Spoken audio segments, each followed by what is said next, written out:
Welcome to the Faithful Fathering Podcast. My name is Rick Wertz, with the founder and president of Faithful Fathering, where we encourage and equip dads to be faithful fathers. That is, be a dad that prioritizes physical presence, is engaged emotionally, and leads spiritually by example. Our vision is to engage dads in raising a godly generation and reinvigorate the church on the fathering front. This podcast series is the second of three, and exploring the world of adoption. And we're blessed today again to have Mr.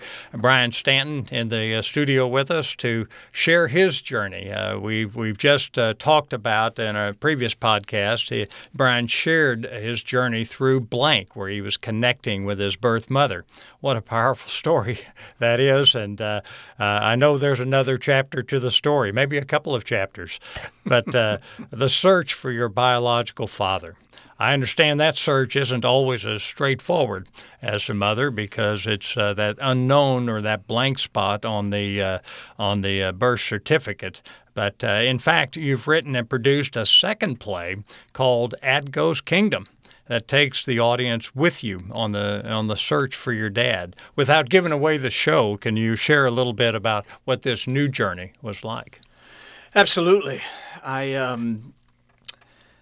As I said in the first segment, I was told I was born of rape, conceived through rape. And right away at first, I did not want to search for my father. I was like, I don't need to know him then. Why would I want that in my life? But then as I became more involved in the adoption foster community, I realized that it is important to still know the truth. And I did have it in me that I did want to know the truth and who my father was as a human being. Now, I'll talk about the Ghost Kingdom. As you said, my new project is titled At Ghost Kingdom. And the Ghost Kingdom was a term coined by an author, Betty Jean Lifton. She speaks of the Ghost Kingdom as a spectral place, as a psychic reality where a lot of adoptees reside. That's where the fantasies live of who the lost mother and lost father are. And the ghosts just kind of roam around there up in the kingdom. And the birth mother may have a ghost of that lost child.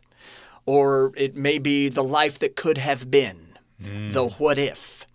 You know, it's really a fantasy land. And to give you my perspective of that, growing up, I had fantasies of my birth mother and father my whole life. And, you know, if I was really angry at my adoptive parents, I thought my perfect, beautiful biological mother was going to come take me away and save me. You know, her life is perfect. You know, or if I was angry, she's trash, I don't need her, you know, whatever, you know.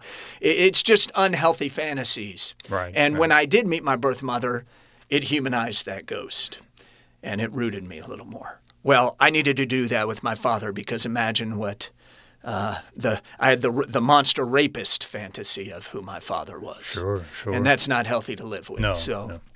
I began looking.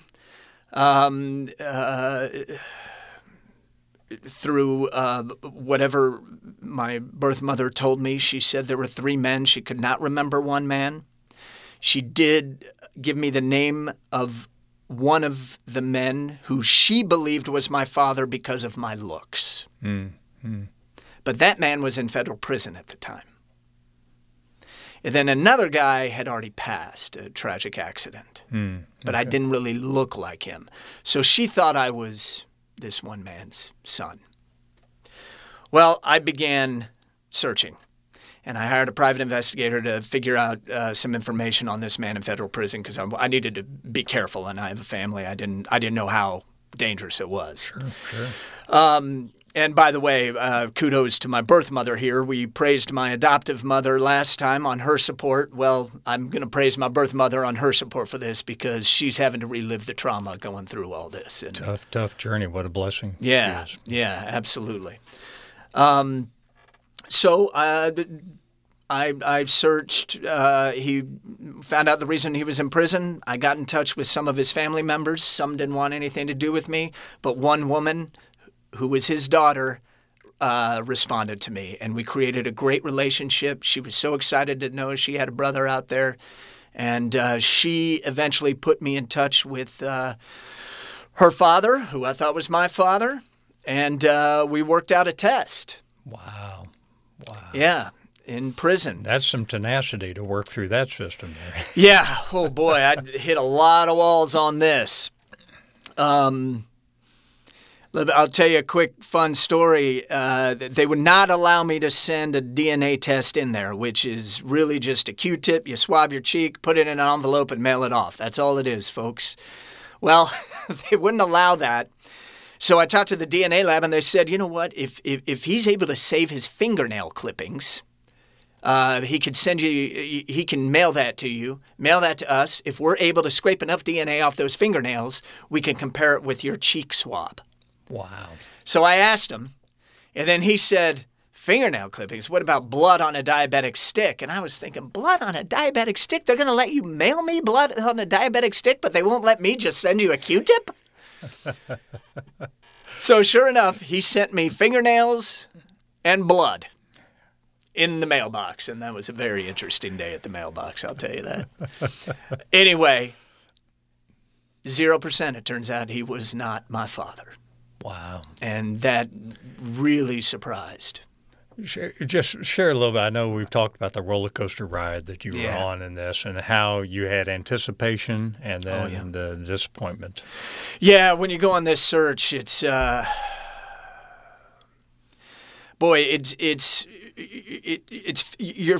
was filled with anxiety first because you're reaching out to these people and you don't know who you're reaching out to, and you're essentially disturbing their lives or coming into their lives and it with some very personal, possibly personal information. So it's nerve-wracking and it's tough, and people go about it different ways, and some adoptees do not search because it is so scary. It's frightening. But I had made the decision that this is what I want to do. I'm going to stick to it. It is my right. I do not mean to disturb anyone. I will not invade your privacy. I'll reach out to you. But if you say, I'm sorry, we just asked privacy, I'll respect that. Everybody has a right to privacy. Sure. I just question if mothers and fathers have a right to be anonymous to their children. That's all I question. That's a good question. So it's a scary, scary thing to reach out. But boy, when his daughter responded to me, to have that response and she embraced me, it just feels wonderful and it's exciting. And then you start talking about, we have this in common, we have that in common. But then it turned out we weren't related at all. And then you have her on a roller coaster ride. Boom, and she went on the ride with me, and she was just as excited as I was. And he seemed excited about it. Sure. So that was a dead end. That was a dead end. And then my birth mother said, well, because she ended up, after the rape, about a month after the rape, she began dating someone else, and they were pretty serious. So that's when she started showing that she was pregnant. So everybody thought I was that boyfriend's son anyway. But when my birth date became more clear, that's when my birth mother was like, he's not my boyfriend's, he's from the rape. And I don't mean to confuse people with that. That's how it came out. But since I wasn't who she thought I was, then she's like, well, maybe you're not from the rape then. Maybe you are my boyfriends. I apologize. I'm not using any names right now. I just want to protect those involved. So she gets a hold of him. I call him up. He's all excited. He's like, because he thought I was his all these years. He said, I'm so excited. I've been waiting for this phone call for, 40 years, or 36 to 37 years. I've been waiting for you. My wife knows about you. My kids know about you. I'm just so excited to be talking with you. And then he's like, no, I didn't know about the rape. She didn't tell me about that at all, but I always thought you were mine, always, because her family took me into a Catholic church, made me sign papers to sign off paternity rights. To sign off all paternity rights. Wow. And from that moment on, they were split apart. So he was all excited about this. But my heart is breaking because I'm thinking the timing doesn't work out. It's about a month off. I would have been born in March most likely rather than February. But to have that, so here's the emotional roller coaster like, oh, I'm not from a rape. I'm from a fun, teenage boyfriend night, and that's, and he's so excited to have me, and the family's excited to have me. And he said, we host all these big family dinners, and you definitely have a space at our dinner table. What a word that must have been to you. Oh, so exciting. But the whole time I'm thinking, how could this be? We did a test, and no, he was not my father. Gosh. So then my birth mother was like, well, then you have to be one of the other guys from the rape who sadly passed away in the early 90s, just from a work accident. And that was tough. I was like, do I reach out to this family? And I reached out to the family, and really none of them wanted to have anything to do with me. I had some publicity about blank from NPR, from newspapers, whatnot. It's all, if you Google my name, you could probably see it. And they Googled my name, of course, when I said, I think your father is my father, or could be my father. And they saw the stuff about the rape. They said, we're not touching that. And so that was tough. Although one of them did say that he would do a test with me because he understood the desire to know and the right to know. And but then the rest of the family, he agreed to take a test with me, and then the rest of the family talked him out of it. So there was that big kind of up and down with that. And that kind of, I was emotionally exhausted. Right. Now so through the process of elimination, you kind of assumed that was your dad. But, yeah. But and there was the X factor of that other guy that she could not remember his name. Mm-hmm. But I had to find just the strength to accept what is and move forward. Right. Because I can't forget that I am a father myself. I was going to say at this point, you had the wonderful support of your birth mother, mm-hmm. but you also had the powerful support of your bride. Big time. Yes. And your family. And my family. But also I had to be there as support for my two young daughters, my lovely little girls. Who aren't so little anymore. Anyway.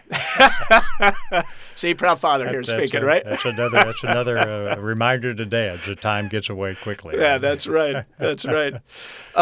So I decided to stop knocking on doors and calling people and personally reaching out to people. I was emotionally exhausted and it was tough. But Rick, what I did learn, and talking about those fantasies, was the man in prison, I humanized him.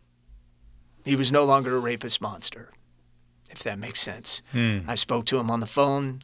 We spoke through email. I met his daughter, spoke with his daughter. He was a human being, made some bad choices, but he was a human being who has good intentions. And I humanized him. And that's a lot of what the search is about. It's about us humanizing those ghosts, those fantasies, and rooting ourselves into a truth. Mm-hmm. Right. So Yeah. you now refresh my memory on the mechanics of the testing. Now you did a paternity test. So there's there's a mechanical interaction, obviously, and an intrusion into these people's lives to ask them to participate in a paternity test, right? Oh, without a doubt. You ask their permission, would you be interested in doing a test? And the test is actually really simple. Mm-hmm. But you are swabbing your cheek and you're putting your identity out there, and that's how the connection is made. And if it is the father, it turns out 99.999999%. If it's not the father, it's 0%. There's no 50% father. Remember that. There's some that think they are. There's some that think they are. Right?